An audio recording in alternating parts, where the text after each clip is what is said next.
Fusilamientos, sí, hemos fusilado, fusilamos y seguiremos fusilando mientras sea necesario. Nuestra lucha es una lucha a muerte.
Ernesto Guevara de la Serna es, para muchos, un ídolo.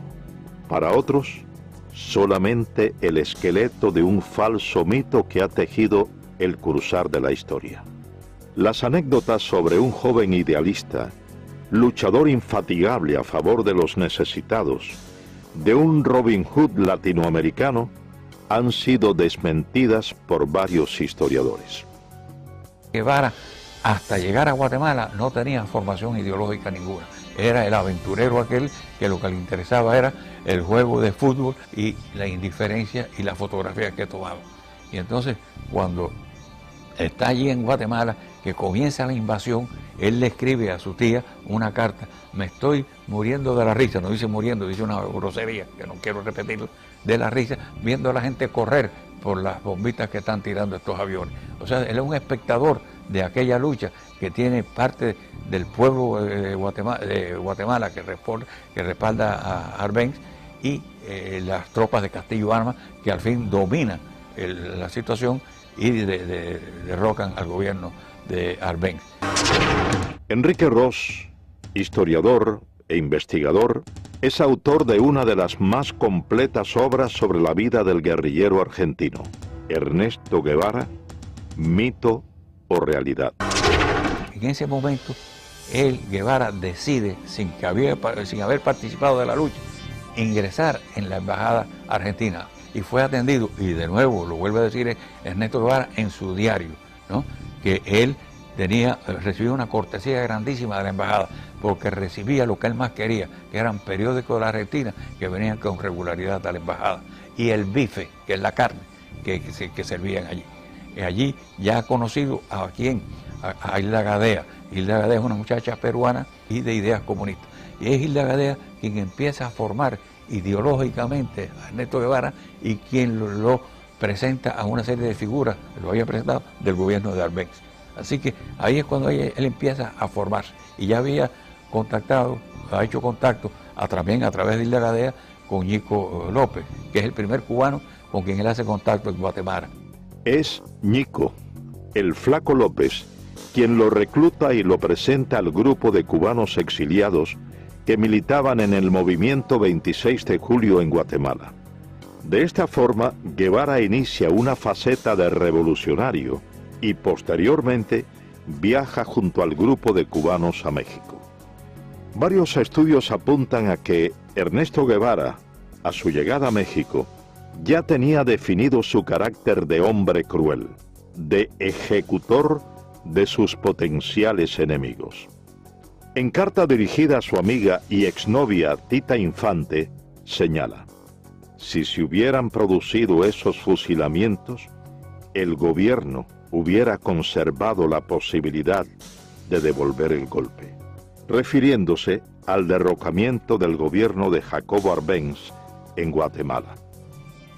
Yo conocí a Guevara a mediados del año 56 en México. Ahí una cafetería, un bar que había ahí por el Zócalo, pegado ahí al Zócalo, que ahí concurría mucho revolucionarios, ¿no? De distintas tendencias, ¿no? Lázaro Guerra militó en los movimientos revolucionarios cubanos.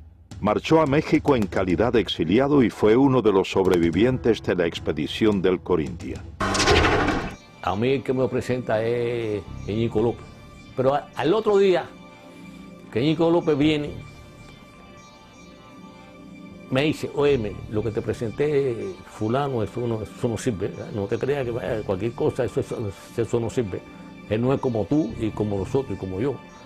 Este tipo es un tipo maquiavélico, ¿sabes?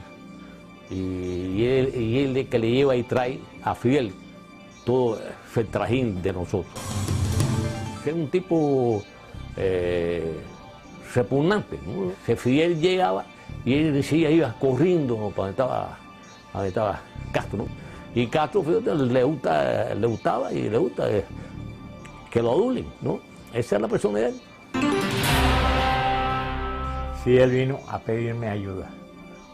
Me dijo que había 11 cubanos durmiendo en el suelo en el departamento de María Antonia González. Una pobre mujer, en un departamento muy chico, y estaban durmiendo en el suelo. Y aquello me tocó el alma. Y le dije, mándame 7 o 8 para acá, yo les haré una comida al día y alojamiento. Orlando de Cárdenas, periodista, fue amigo de Fidel Castro. Vivía en México y fue uno de los principales colaboradores del movimiento 26 de julio en tierras aztecas. A él al principio se le dijo doctor Guevara o Ernesto Guevara, pero cuando vimos que él se hacía burla de nuestra manera de hablar, entonces en represalia ya no le dijimos nunca más Guevara ni Ernesto, le decíamos el Che. Para todo el Che y el Che y el Che, y se le quedó lo del Che, que hasta el mismo Fidel y Raúl le decían el Che. Ya, y se lo decíamos muchas veces con un poco de sorna, como para restregarle en la cara lo que él nos había hecho a nosotros. Nunca nos vio completamente como compañeros. Guevara nunca llegó a intimar totalmente con el grupo de jóvenes revolucionarios cubanos. Cuentan quienes compartieron con él el entrenamiento militar en tierras aztecas que su desprecio hacia los cubanos siempre se hacía sentir. Sentimiento que extendía a los negros y al pueblo mexicano, a quienes constantemente menospreciaba. Llegamos a México el 10 de diciembre de 1955 y Fidel me presentó y me dijo, muchachos, este es el coreano, él va a ser nuestro instructor militar. Miguel Sánchez, el coreano, combatió junto a las tropas estadounidenses en la Guerra de Corea. Fue reclutado por Fidel Castro como instructor militar de los cubanos que se entrenaban en México. Allí en la casa de María Antonia González conocí a Ernesto Guevara de la Serna, que después le decían el Che, todavía le decíamos el Chancho, porque él tenía poca afición por bañarse y siempre tenía un olorcito arriba que olía como a riñón hervido. Al principio quiso entrar en indisciplina y yo lo paré tranquilamente y le dije, yo estoy a cargo del entrenamiento militar, tú no eres más que un soldado. Se me puso a echar una sonrisita y yo le dije, 20 planchas, Ernesto Guevara de la Serna, y dio las 20 planchas. Él despreciaba a los negros. Muchísimas veces tenía problemas con Juan Almeida Bosque, que le decía el negrito, y Juan Almeida se insultaba, y entonces yo dije, mira Juan, tú lo que tienes que decirle cuando te diga el negrito, dile, tú eres el chancho porque tú no te bañas. Y así se lo decía Juan Almeida Bosque. Después despreciaba a los indios.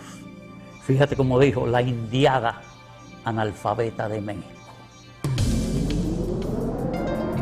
El 24 de junio de 1956, De México. El 24 de junio de 1956, un grupo de los presuntos expedicionarios es capturado por las autoridades de migración mexicana. Ernesto Guevara estaba entre ellos. Varios estudios acusan a Guevara de haber sido informante o delator al colaborar con las autoridades por temor a una posible deportación a la Argentina, su tierra natal, a principios de julio de ese año. Juan Almeida Bosque, él me dijo a mí que Ernesto Guevara de la Serna, el Che o el Chancho, había colaborado con la policía cuando nos arrestaron al grupo y lo llevaron a la cárcel migratoria de Miguel Schultz. Y él se había puesto en contacto con las autoridades de México para entregar todas las armas del rancho de Santa Rosa de Chalco.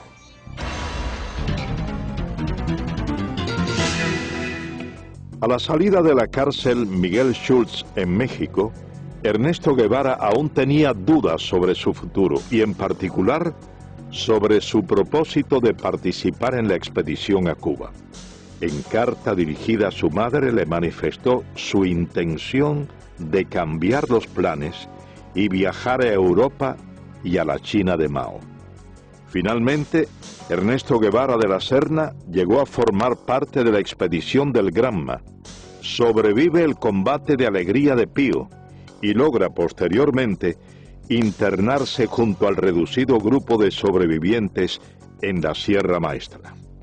Aproximadamente 2 meses más tarde, en carta fechada enero 28 de 1957, a solo 6 días de haber reconocido matar a un hombre por primera vez en el combate de Llanos del Infierno, Guevara le expresa a su entonces esposa, la peruana Hilda Gadea, quien posteriormente la publicara en su libro Ernesto, la memoria del Che Guevara.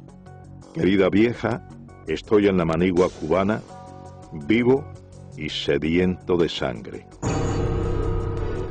Una vez se coge un guajiro que no estaba, que según los datos, según todo coincidía que él era chivato del ejército, ¿no? Pero no había una seguridad concreta, el tipo nunca confesó. Jaime Costa fue asaltante del cuartel Moncada, expedicionario del yate Granma y comandante del ejército rebelde.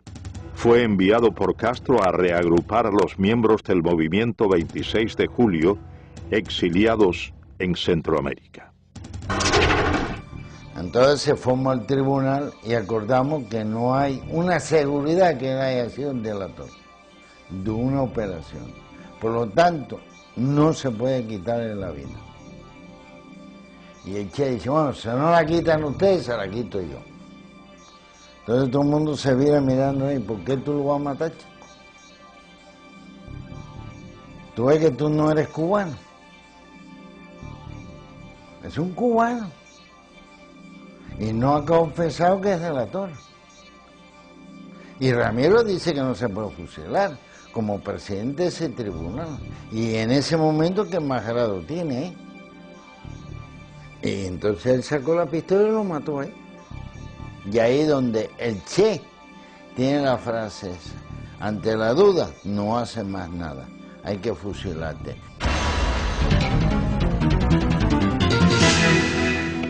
De esta forma, Guevara asesina personalmente a Eutimio Guerra, un campesino que se había unido al ejército rebelde y posteriormente dirige otras ejecuciones en la Sierra Maestra.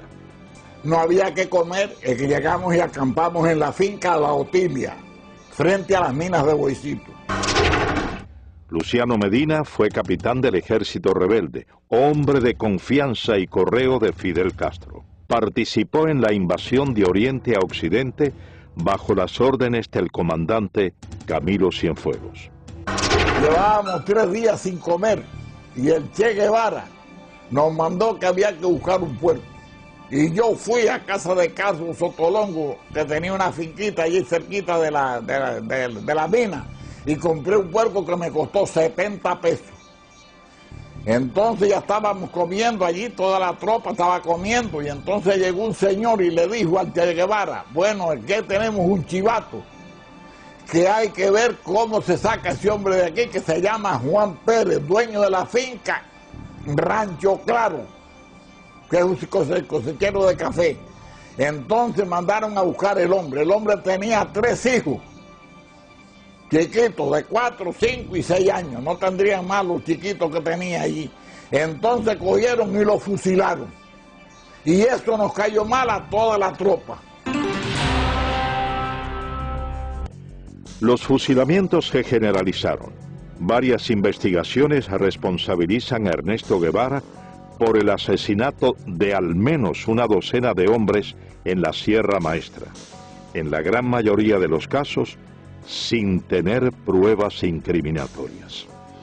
Yo conocí a Ernesto Guevara en la Sierra Maestra en el mes de marzo de 1958, que como corresponsal de guerra de la revista Bohemia fui a entrevistar a Fidel Castro. Agustín Hayes fue periodista de la revista Bohemia. Pasó aproximadamente 2 meses en la Sierra Maestra y como corresponsal de guerra entrevistó a Ernesto Guevara en su campamento. Cuando yo entrevisté a Ernesto Guevara en la Sierra Maestra en marzo del año 1958, entre las cosas que yo observé de él, que tenía una personalidad despótica, dura, cruel. Por ejemplo, le pregunto por su primera esposa, por Gadea, y entonces me dice, bueno, no sé de ella ni me interesa. Entonces le pregunto, bueno, ¿usted es médico? Y entonces, sí, pero a mí no me gusta la medicina. ¿Y qué es lo que le gusta a usted? La economía. Después, con el tiempo, estudiando la personalidad de él, es cuando uno confirma que él tenía esa característica de crueldad y de odiar. Por ejemplo, él escribió cosas como esta: odio a la civilización. América será el teatro de mis aventuras. Huir de todo lo que me molesta. Donde me lleven los acontecimientos. Mi ambición de horizonte y mi fatalismo. Me interesa la nueva China por estar acorde a mis ideas políticas. Yo vivo con ese espíritu anárquico que me hace soñar horizontes. Mis amigos son amigos mientras piensen políticamente como yo. No soy moderado y trataré de no serlo nunca. Asaltaré las barricadas y trincheras, teñiré en sangre mis armas y loco de furia degollaré a cuanto vencido caiga entre mis manos. Una madrugada, uno de los que estaban en el campamento de La Plata tenía como una pesadilla y decía, mátalo, mátalo. Entonces por la mañana yo hablé con él, otras veces había hablado con él, me había dicho que era estudiante de medicina. Él se llamaba, era capitán Humberto Rodríguez. Entonces me dijo que él era el jefe del pelotón de fusilamiento, que allí fusilaban. Entonces me contó una anécdota de eso, de mátalo, mátalo. Era una de las personas que llegó un momento que él dudó y entonces le daban la orden de que tirara y él tiró. Entonces me empezó a contar de que había fusilamiento, que lo mismo fusilaban allí en el campamento de Fidel en La Plata que en el de Che, en la mesa, en la pata de la mesa. En una ocasión me dijeron que iban a haber un fusilamiento, que si yo como periodista quería verlo, yo dije que no. El camarógrafo que estaba conmigo era Guayo, Eduardo Hernández Guayo, le decíamos. Y entonces tampoco fue. Pero sí había muchos testimonios allí de que él fusilaba.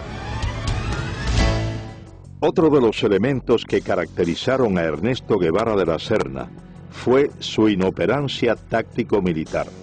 A pesar de haber sido nombrado por Fidel Castro como jefe de una de las más importantes columnas guerrilleras, afirman sus compañeros de lucha que Guevara no estaba capacitado militarmente.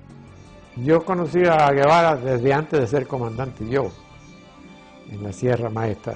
Yo llegué a la Sierra procedente de Costa Rica cuando ya había varios meses de lucha y pues nos relacionamos y me tocó hasta estar bajo las órdenes de él por un tiempito, varias semanas, y lo conocí de cerca.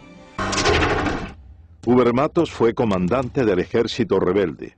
Tras el triunfo de la revolución castrista, fue jefe militar de la provincia de Camagüey y luego de su ruptura con Castro, cumplió 20 años de presidio político. Me confesó en cierta oportunidad que bueno, que él de cuestiones militares no sabía nada.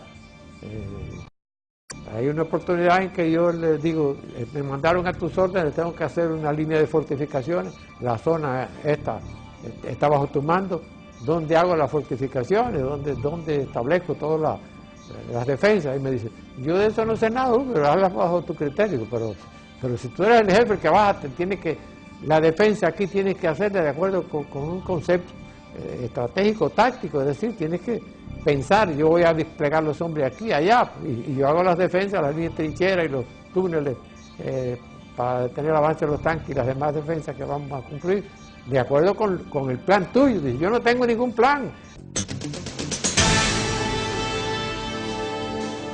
Varios textos ponen en entredicho la autenticidad de los diarios de campaña publicados y supuestamente escritos por Ernesto Guevara. Durante el paso de la columna número 8 Ciro Redondo por Camagüey, Guevara y su tropa tienen que huir después de un enfrentamiento con fuerzas del ejército del general Fulgencio Batista, abandonando en el lugar de los hechos toda la correspondencia y los manuscritos del diario de campaña de Guevara en la Sierra Maestra. Datos que, posteriormente, fueron empleados por la policía para arrestar a varios colaboradores del ejército rebelde. Me dan la orden a las 8 de la noche que me traslade urgente para Camagüey con mi avión y mis pertenencias. Carlos Lazo es piloto aviador. Fue segundo teniente y piloto de enlace del Ejército de la República.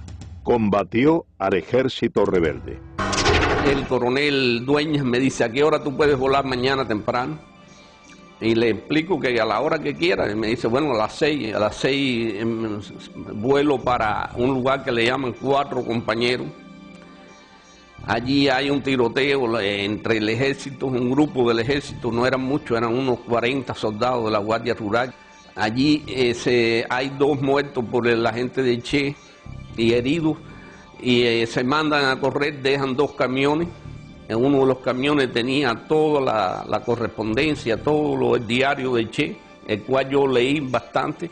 Hablaba todo y que había cooperado en Camagüey y que la mayoría no cooperaba, que era una provincia completamente latifundista, entre paréntesis, lo ponía así, y comprometía a cantidad de personas, no solo de Camagüey, de otras provincias.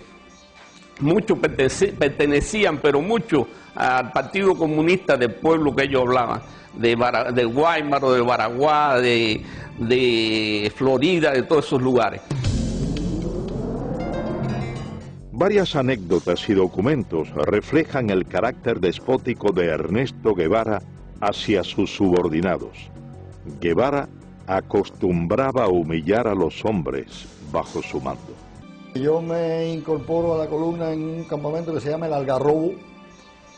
Aquel día, una tarde, nos formaron cuando nosotros llegamos ahí, que veníamos de la zona más al norte de la sierra. Cuando llegamos allí, por la tarde nos formaron, éramos unos 200, 300 hombres, alrededor de eso. Y ahí vino Guevara y nos habló. Eduardo Pérez fue primer teniente del ejército rebelde. Se incorporó en las villas a la columna número 8 Ciro Redondo, que comandaba Ernesto Guevara. A nosotros nos mandan a la zona que va entre Fomento y El Pedrero, en un lugar un poquito más adelante de un lugar que se llama Cipiao. Empezamos a combatir de acuerdo con las órdenes que teníamos, no nos habían situado ningún, todos éramos bisoños ahí, no nos habían situado ningún personal experimentado. El primer día, en el primer combate, cuando llevábamos 2 o 3 horas combatiendo, vimos que allí no había posibilidad de resistir, nos retiramos y hicimos una línea de resistencia como 1 kilómetro más atrás. Ahí mandaron a alguna gente experimentada, 4 o 6 gente experimentada, entre ellos Rogelio Acevedo, los mandaron a esa línea de combate y ahí estuvimos combatiendo 3 días continuados. En esos 3 días no recibimos comida, no recibimos nada. Y en el tercer día viene Camilo, que traía unas armas de Yaguajay, y vino hasta el Pedrero. Cuando llega Camilo al Pedrero, los otros que están allí, nadie se atreve a mandarnos nada de comer. Cuando llega Camilo, allí al Pedrero, el Che no está, y Camilo empieza a preguntarle cómo está la situación. Y Camilo dice, pero ven acá y a estos hombres, ¿por qué no le mandan comida? No, porque el Che dice que no, porque se tuvieron que retirar de la primera posición que tenía. Dice Camilo, no, pero que los maten a tiro, que los maten el ejército, pero ¿cómo los va a matar de hambre el argentino este? No. Y esa tarde nos llegó a nosotros cajas de malta, salchichones, cajas de galletas, y pudimos comer esa tarde después de 3 días. La primera misión de Ernesto Guevara tras su llegada a las villas fue tomar el control de la zona hasta ese entonces en manos de los guerrilleros que operaban en el segundo Frente Nacional del Escambray. Guevara realiza su primer contacto con los miembros del Directorio Revolucionario Estudiantil 13 de marzo y aprovecha la reunión para dejar en claro su posición de hombre fuerte y sin escrúpulos, al asesinar durante ese primer encuentro a 2 campesinos acusados de ser chivatos. Guevara llega a las villas. Él tenía un interés especial en hablar con nosotros, quizás por la aureola que representaba que los grupos nuestros estaban formados por gentes estudiantes, pichones intelectuales algunos. Roberto Bismarck fue capitán del Ejército Rebelde, miembro del segundo Frente Nacional del Escambray, participó en el primer encuentro conocido como el Pacto o Reunión del Pedrero. Fuimos a la reunión aquella, una reunión que tuvo lugar en el Pedrero, una sección del campamento de nosotros, y allí lo conocimos. Lo conocimos como podíamos conocer a cualquier otro. Y estuvimos conversando quizá un periodo quizá de unas 4 o 5 horas. Ese fue el contacto mío y de nosotros con este personaje. Pensamos que este hombre no tenía ninguna intención idealista ni remotamente. Por ejemplo, un hecho que resultó bastante chocante para mi persona. Hubo una pequeña operación militar, en la cual se logró apresar algunas personas, algunos de ellos guajiros, que supuestamente habían estado colaborando, a mí no me contaba, pero eso era lo que se le adjudicaba, con el régimen de Batista. En forma arbitraria, yo fui testigo de que el Che Guevara dijo que a esa gente, como eran unos colaboradores de la llamada dictadura, había que castigarlo con la muerte.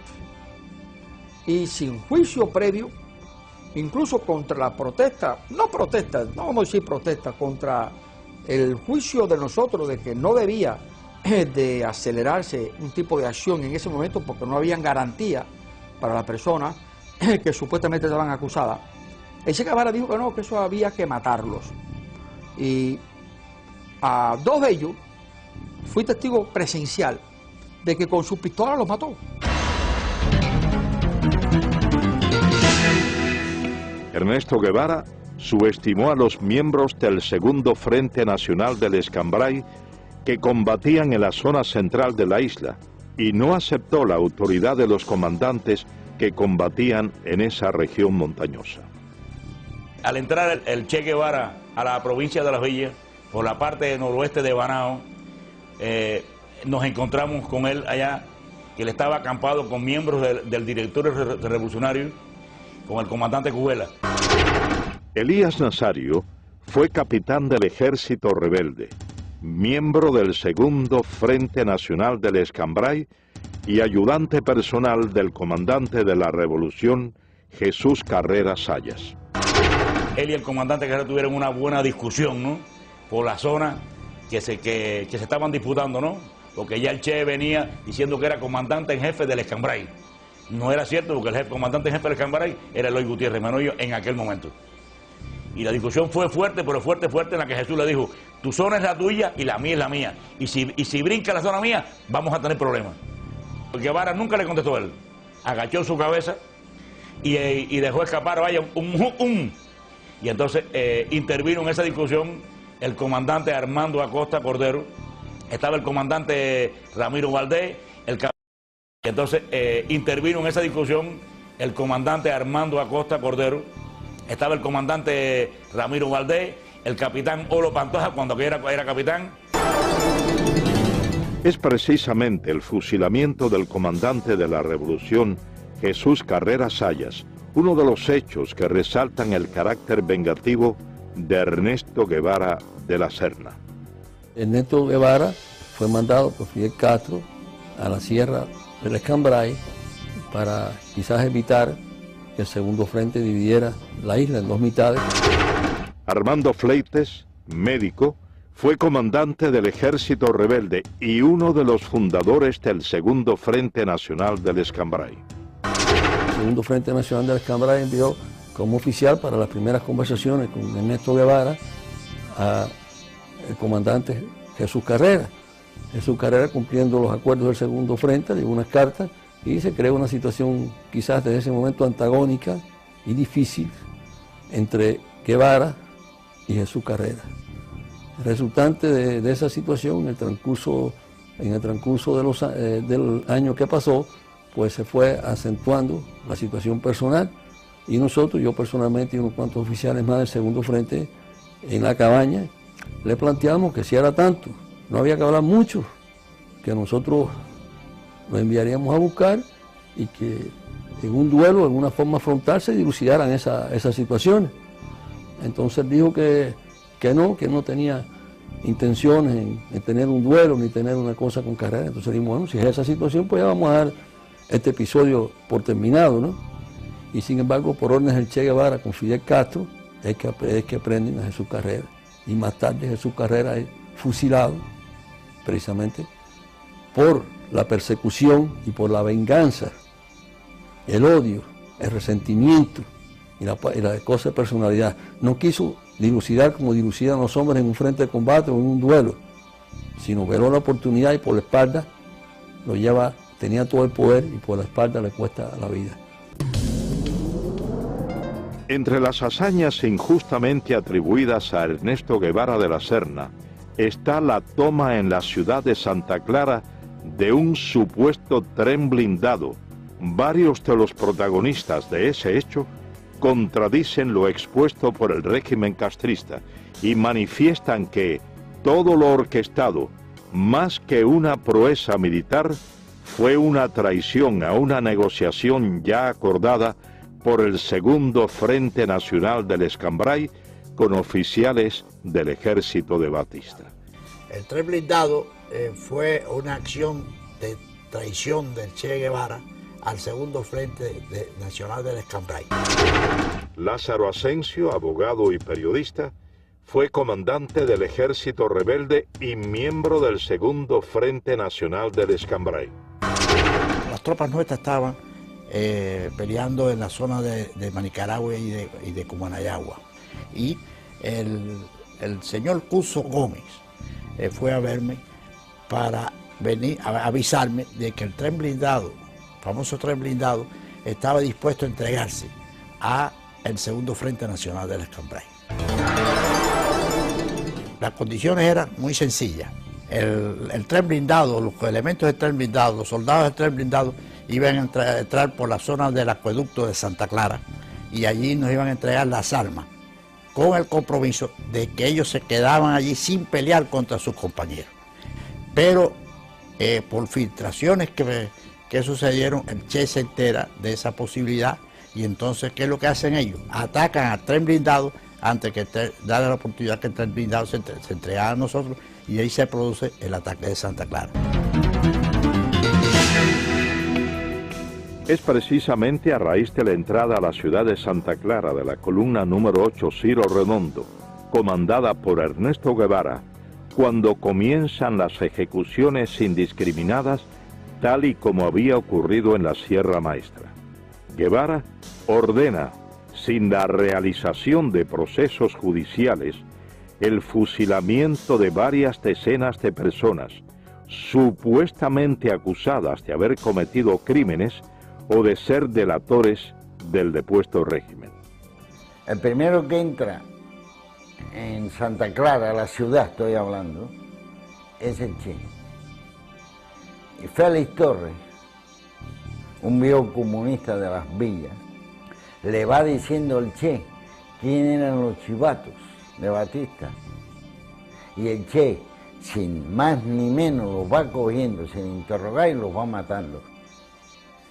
En eso entra el segundo que entra en Santa Clara, es Camilo.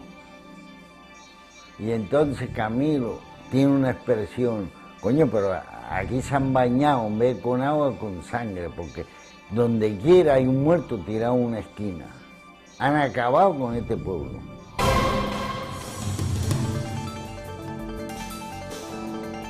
Triunfa la Revolución Cubana. Ernesto Guevara es nombrado jefe de la fortaleza militar de La Cabaña. Guevara lanza un feroz operativo contra todos los militares del depuesto régimen. Se crea la llamada Comisión Depuradora.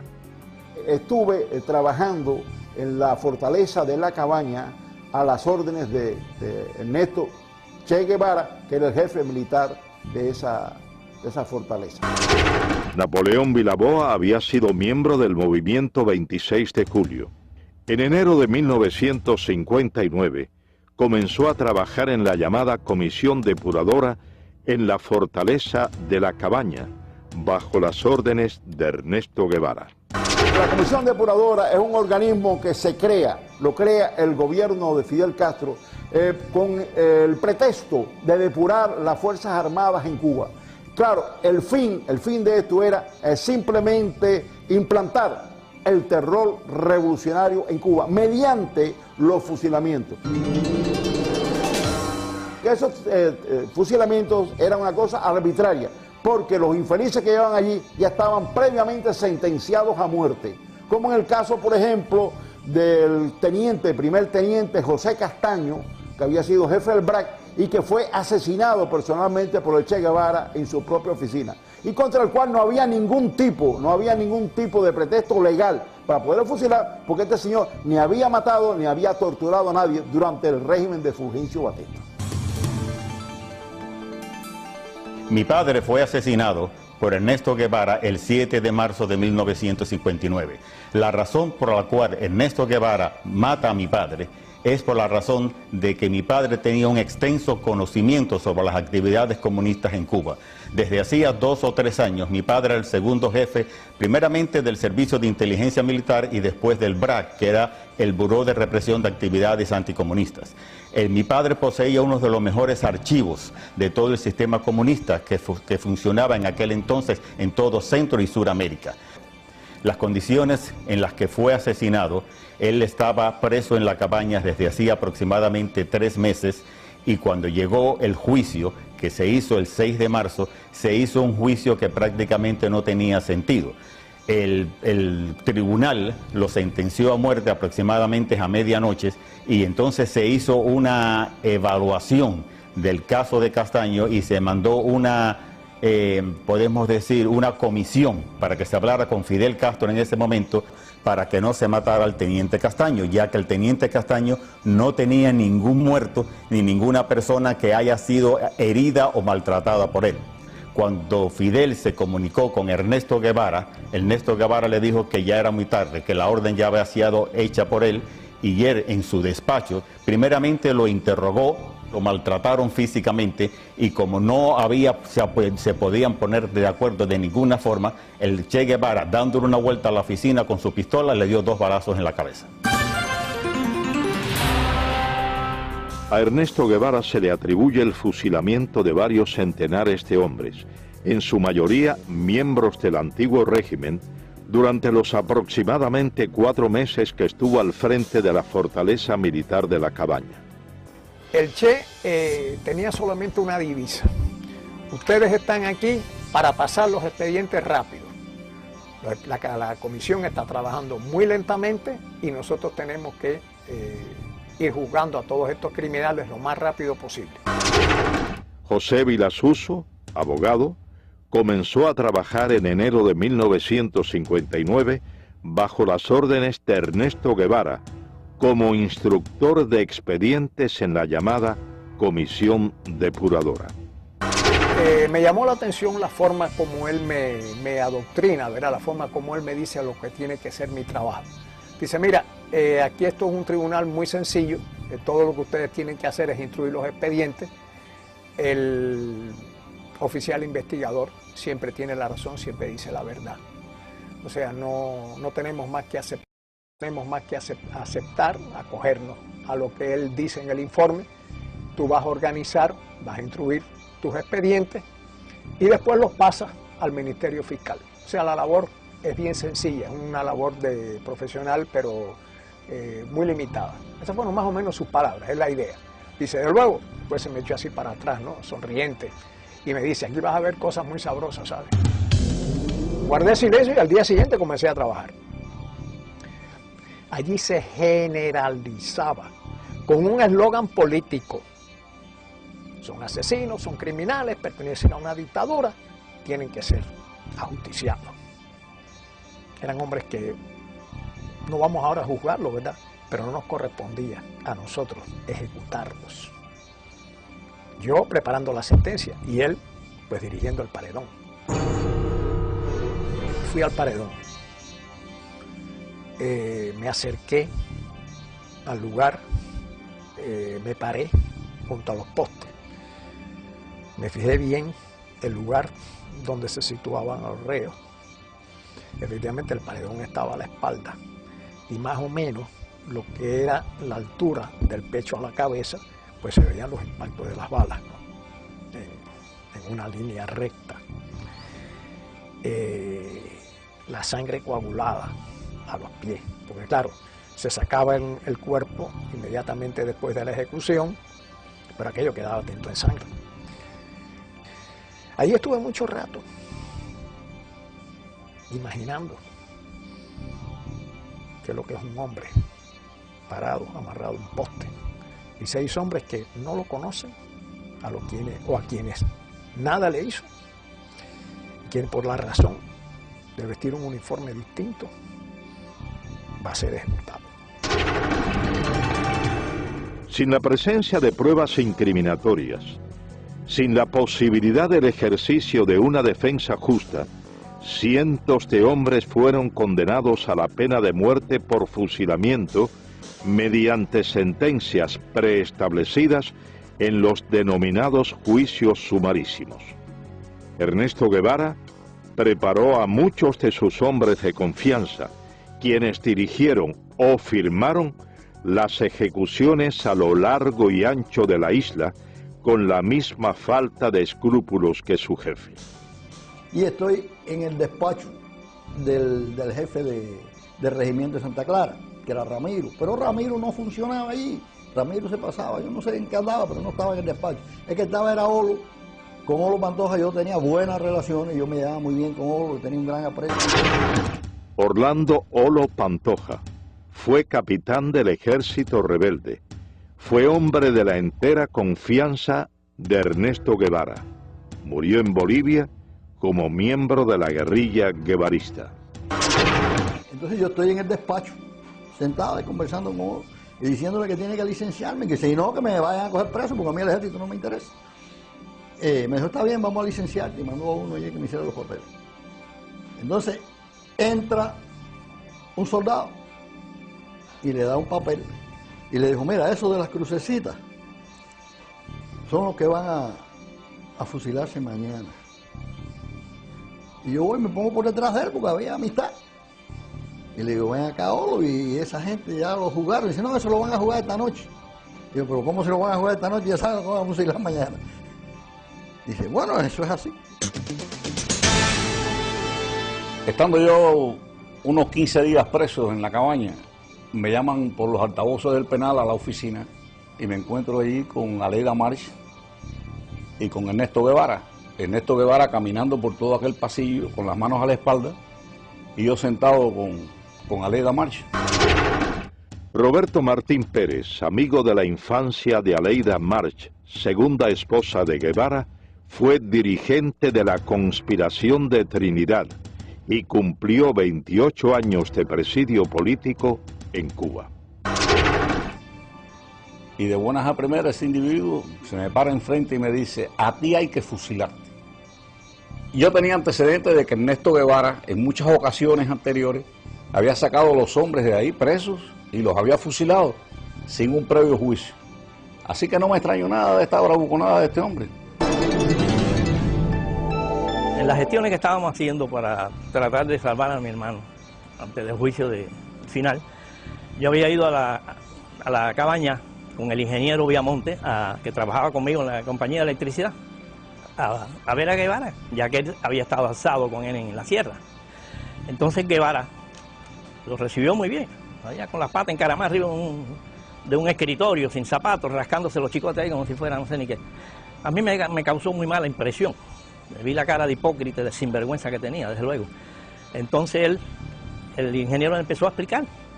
Y él le dijo, no, aquí no hay toalla para nadie. Dijo, no es cuestión de toalla, es cuestión de que están cometiendo un error. La revolución está cometiendo un error y es un inocente, muchacho joven. Y no. Él vestía el uniforme de Batista, decía. El uniforme azul de Batista, que no era de Batista, era de la República. Pero no hay toalla para nadie. Casi que nos botó de allí, desde luego. Y se dirigió a uno que tenía al lado y le dijo, oye, encarga tres cajas más que estos van para allá. Uno de los elementos más distintivos del carácter criminal de Ernesto Guevara fue su desprecio, no solo hacia los hombres y mujeres condenados por él, a quienes consideraba sus enemigos, sino también a los familiares de estos. Este incidente durante un día de visitas a los prisioneros en la fortaleza militar de La Cabaña da prueba de ello. Aquella parte estaba lleno de mujeres, unas que iban a ver a los esposos, otras a los hijos, otras a los hermanos. Y entonces en eso abrieron la puerta de atrás y todas las mujeres se arrimaron a ver y que saliera una máquina. Entonces las mujeres todas rodearon la máquina y empezaron a decirle que qué pasaba, que por favor que los dejara entrar a ver a sus familiares, que hacía días que no lo veían, que le llevaban comida y le llevábamos de todo.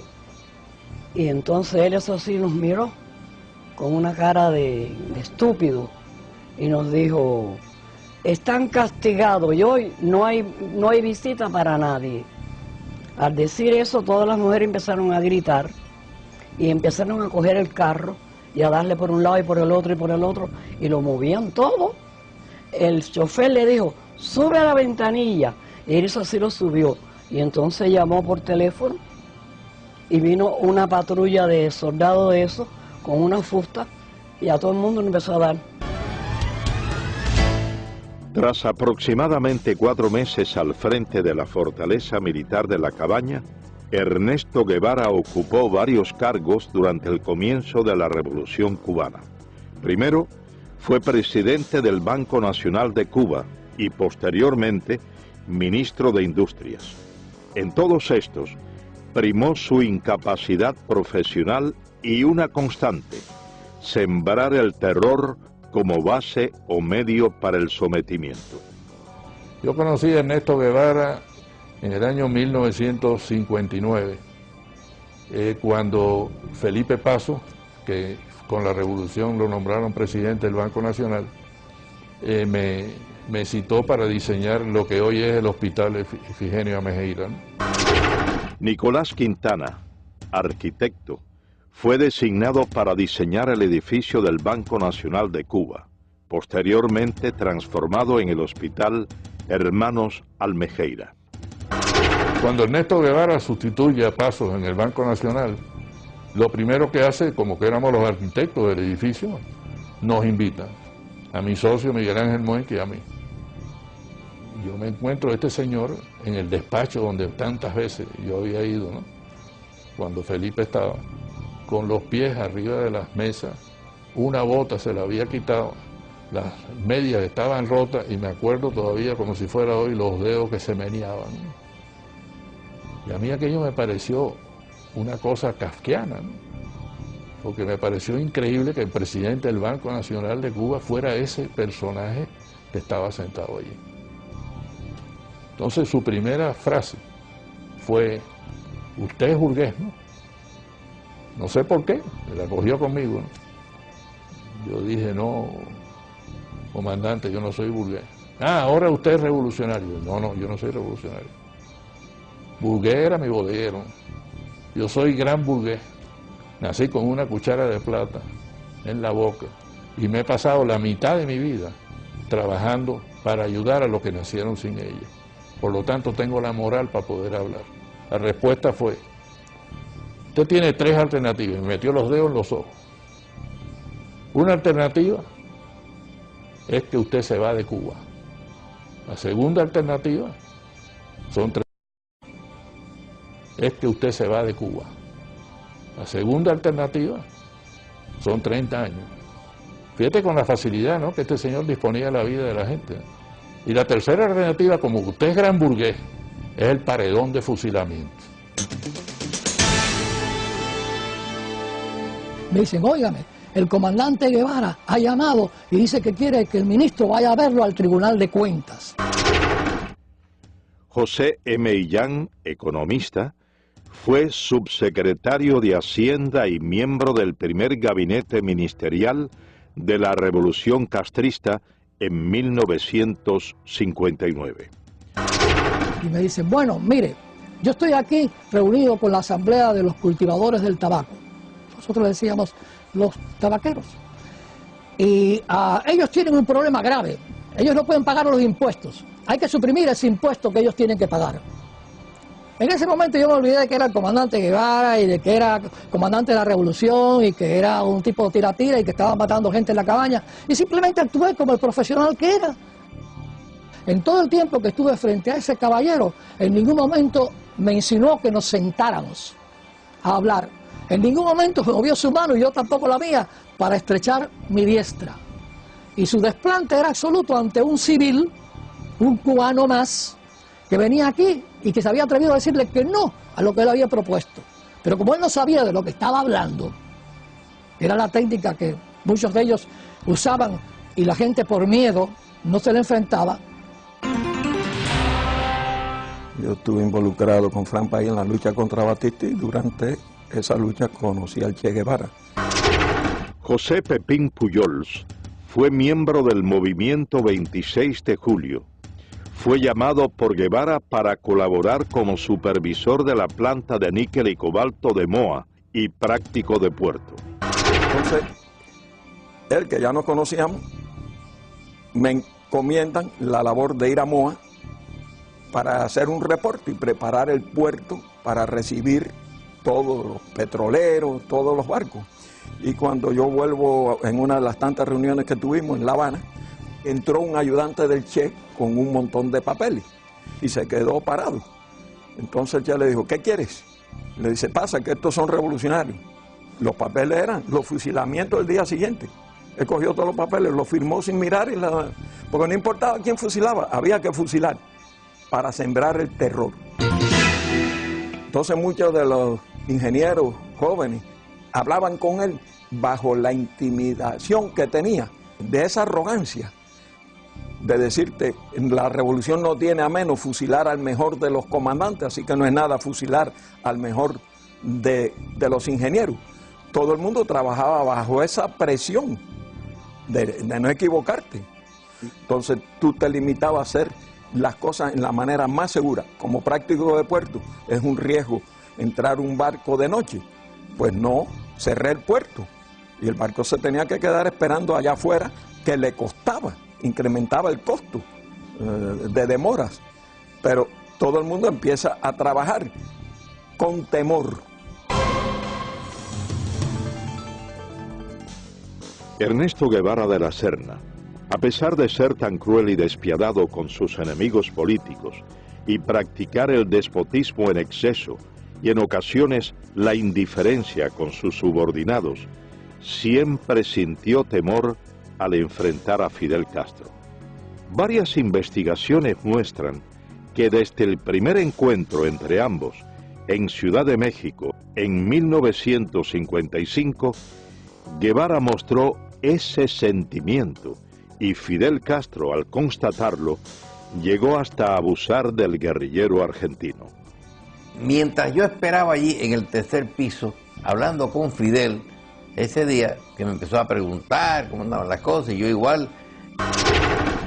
José Ignacio Rasco, abogado, compañero de Fidel Castro durante 11 años de la etapa estudiantil, fue llamado por este a colaborar con la revolución en el año del triunfo insurreccional.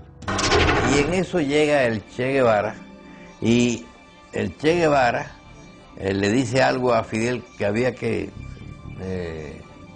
proteger a un señor que estaba acusado de que podía traicionar a la causa revolucionaria y que había que fusilarlo. Y entonces Fidel ha cogido por la solapa al señor Che Guevara y pero Che, no seas idiota, no te acobardes, si tú quieres lo fusilas, si te parece mejor lo pones en un avión y lo mandas para el exilio, o si no lo dejas que se pudre en la cabaña. Esta anécdota, a mi juicio, retrata cómo era la sumisión de el Che Guevara a Fidel Castro en aquellos momentos ya. Es decir, siempre le tenía pánico, le tenía miedo. Podían discutir mucho, pero al final el Che siempre agachaba la cabeza. Tras apenas 4 años de haber llegado al poder, Ernesto Guevara se convierte en una de las principales banderas propagandísticas de la Revolución cubana. Durante su intervención ante la Asamblea General de las Naciones Unidas, el 11 de diciembre de 1964, Guevara, haciendo uso de su derecho a réplica y debido a las constantes interrogantes de los delegados presentes, reconoce la realización de ejecuciones en la isla. Fusilamientos, sí, hemos fusilado, fusilamos y seguiremos fusilando mientras sea necesario. Nuestra lucha es una lucha a muerte. Es precisamente el empleo de la pena de muerte como método para la instauración del terror una de las constantes que caracterizaron a Guevara, quien identificó a los Estados Unidos como su principal enemigo y desató contra este y el denominado imperialismo yanqui una guerra sin cuartel, recabando en los partidos comunistas de Asia, África y América Latina fundamentalmente el apoyo para emprender tales acciones, acciones consideradas hoy como terroristas. Durante su mensaje a la Tricontinental, Guevara proclama textualmente: el odio como factor de lucha, el odio intransigente al enemigo, que impulsa más allá de las limitaciones naturales del ser humano y lo convierte en una efectiva, violenta, selectiva y fría máquina de matar. Nuestros soldados tienen que ser así. Un pueblo sin odio no puede triunfar sobre un enemigo brutal. Seguidamente, Ernesto Guevara expresa una frase considerada por varios investigadores como uno de los fundamentos del terrorismo moderno. Hay que llevar la guerra hasta donde el enemigo la lleve, a su casa, a sus lugares de diversión, hacerla total. Hay que impedirle tener un minuto de tranquilidad, un minuto de sosiego fuera de sus cuarteles, y aún dentro de los mismos, atacarlo donde quiera que se encuentre, hacerlo sentir una fiera acosada por cada lugar que transite. Ernesto Guevara organiza un grupo guerrillero en Cuba, parte a África. El Congo es el país escogido como punto detonante de la supuesta guerrilla africana. Y llega Guevara al Congo, participa en una serie de batallas, pierde todas las batallas, nadie lo atiende, los dirigentes del Congo no le prestan atención, nos dice que Kabila lo tiene a él como un becario, así como cero a la izquierda, y entonces pierde. Las naciones que rodean al Congo exigen que salgan del Congo los tropas extranjeras, y las tropas extranjeras eran las de Sudáfrica que estaban allí, y también las de Guevara, el grupo cubano. y se ve obligado a salir del Congo. Pero él no quería regresar a Cuba, porque él ya sabía la enemistad que sentía Castro hacia él. Y hubo una gran presión. Su misma esposa tuvo que ir a Aleida March, al Congo, a persuadirlo y a convencerlo de que regresara a Cuba. Entonces él allí ya ha organizado la idea de ir a Bolivia, porque ya Guevara no cabía en la isla de Cuba junto a Fidel. Tras ser derrotado en África, Guevara regresa a la isla y prepara una nueva aventura. Esta vez, el blanco escogido es Latinoamérica. Junto a un reducido grupo de hombres de confianza, marcha a Bolivia. El 31 de diciembre de 1966 se produce muy cercano a la finca Ñancauazú en Bolivia el histórico encuentro entre Ernesto Guevara de la Serna y Mario Monge Molina, secretario general del Partido Comunista Boliviano. Monge le expresa a Guevara que no permitirá que ningún extranjero dirija la lucha armada de su país y le propone hacerse él cargo de las operaciones y designarlo como su asesor militar. Guevara no aceptó. Entonces, él me dijo: yo no te puedo dar la dirección revolucionaria. Él mismo me dijo en la conversación: yo a Cuba no podía volver. Para mí se había cerrado eso. Yo me había despedido a paso marcial. Entonces tenía que buscar otro lugar donde aparecer. Y Bolivia se presentaba las condiciones por algunas cosas que ellos llevaban y por el hecho de que nosotros estábamos en proceso de preparación que ellos lo conocían. Han de encontrar un lugar donde exista un compromiso del Partido Comunista o de cualquier dirigente individualmente para colaborar con la guerrilla del Che en el país. No hay. Guevara no consigue reclutar al campesinado boliviano, principio básico de su encomienda. Y según los historiadores, desconoce totalmente las necesidades de estos, llegando a prometerles la propiedad de las tierras que trabajaban, desconociendo que en la localidad de Ucareña se había firmado en agosto de 1953 la ley de la reforma agraria boliviana. Guevara es finalmente cercado por el ejército boliviano y capturado con vida en la quebrada del Yuro.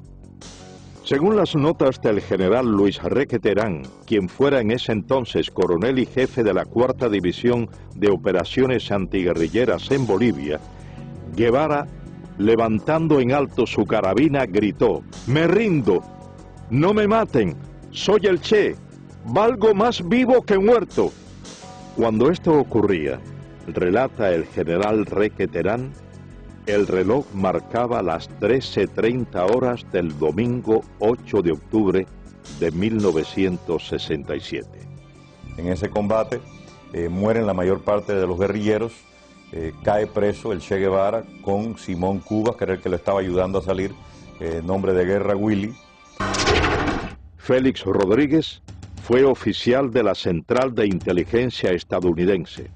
Fue el oficial que recibió la orden de ajusticiar a Ernesto Guevara tras su captura en Bolivia.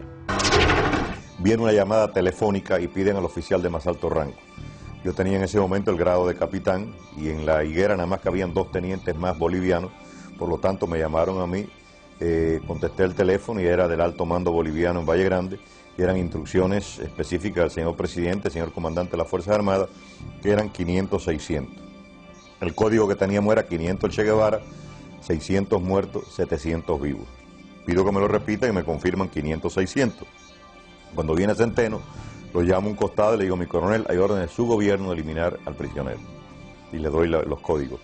Las órdenes de mi gobierno es tratar de mantenerlo vivo a toda costa. Nosotros tenemos aviones y helicópteros para transportarlo a Panamá para interrogatorio.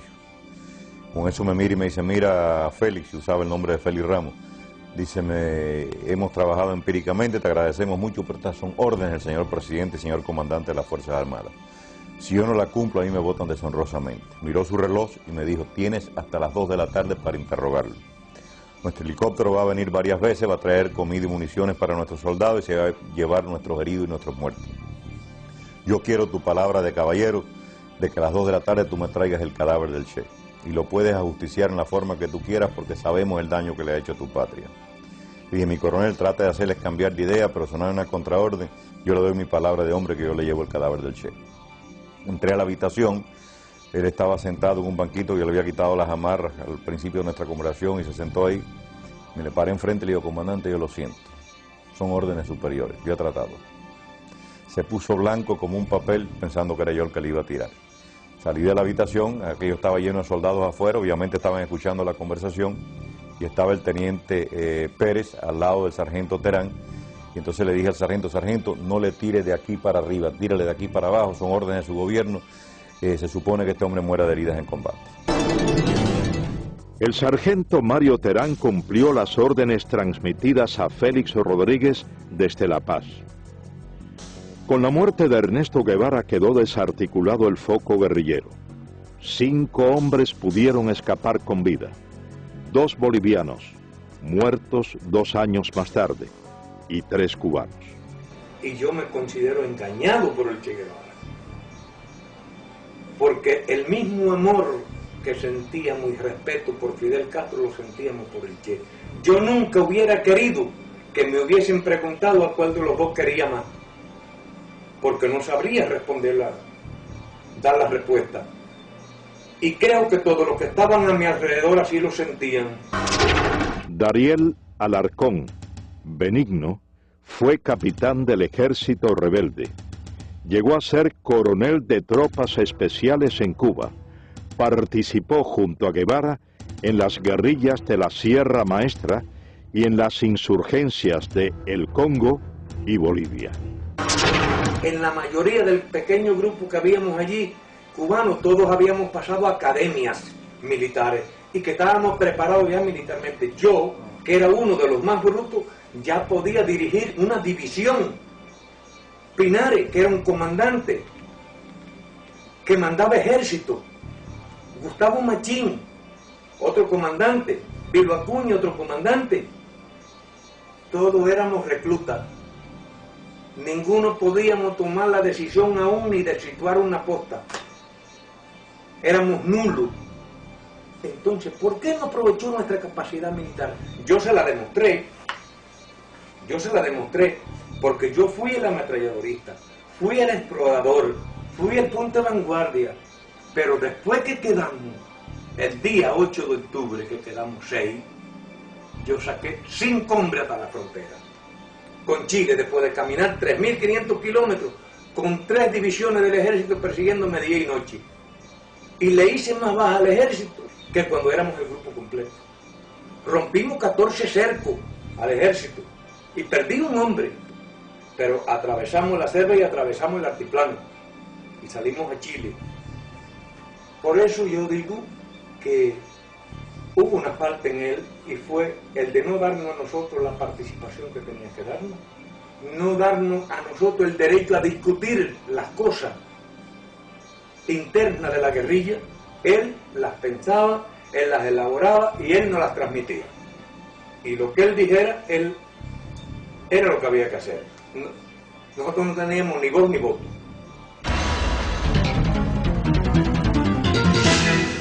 Ernesto Guevara de la Serna finalizó su aventura como guerrillero en La Higuera el 8 de octubre de 1967. A casi 4 décadas de su muerte, para unos queda el mito, para otros solo el recuerdo de una pesadilla.